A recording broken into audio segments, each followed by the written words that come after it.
Hi, today I'm going to be tying a Sexy Walt. This has become one of my favorite flies, and I often use this fly as my anchor fly under an indicator. It's a fly that works great on both stocked and wild trout. This one I'm tying today is a size 18, which is my favorite size for the waters I normally fish, and I generally only go bigger when I need a heavier fly to get down.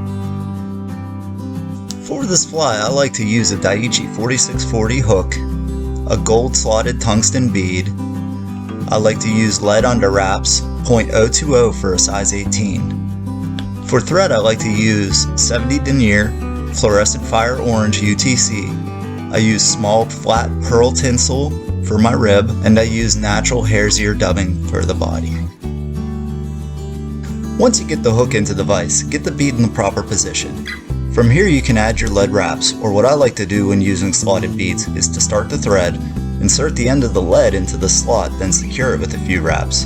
Then make my lead wraps carrying the thread back with it.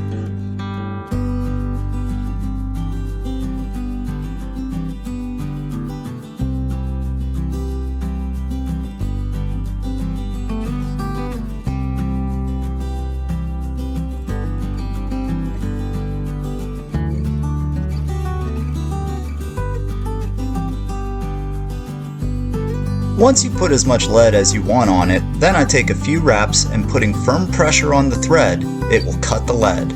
Then take wraps behind and over the lead to secure it.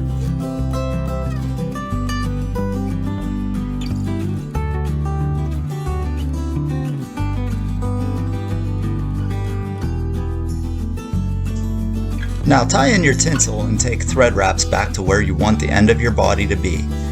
On this fly I like to stop where the bend starts. From there, make thread wraps to create a taper from the back of the lead to the end of the fly.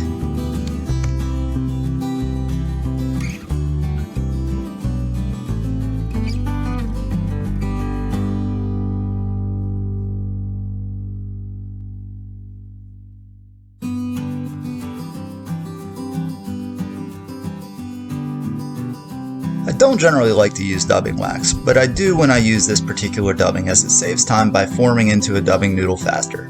This fly doesn't really require making a good uniform dubbing noodle, so there's a lot of margin for error on it. Once you have your dubbing noodle done, make wraps up to the bead.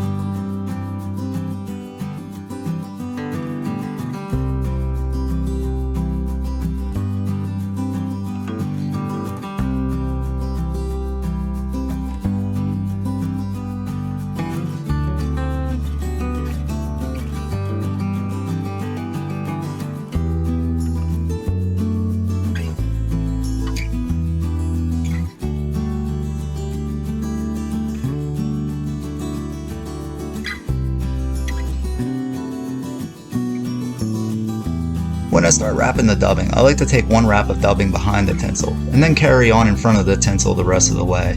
It's just my preference to do this as it seems to help the tinsel stay put a little better.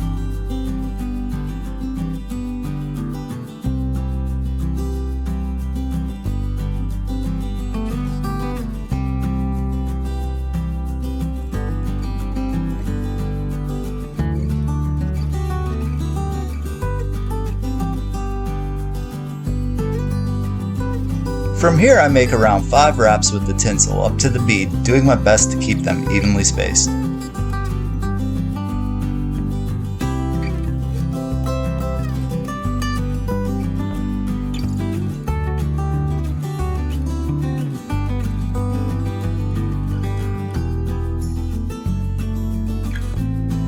Once I'm up to the bead, I secure the tinsel by alternating some wraps behind and in front of the tinsel.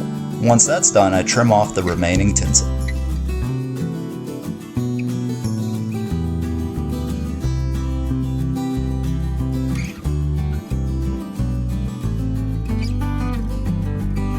From here, form the collar how you want it, then whip finish and trim off your thread.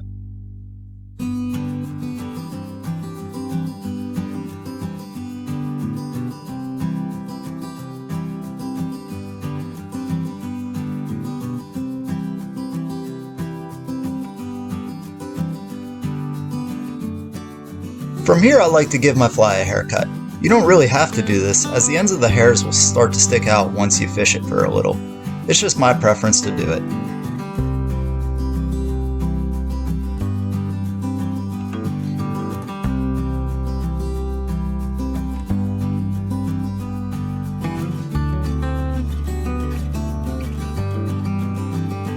This fly, like most of the flies I tie, I like to finish off with Loon UV and thin.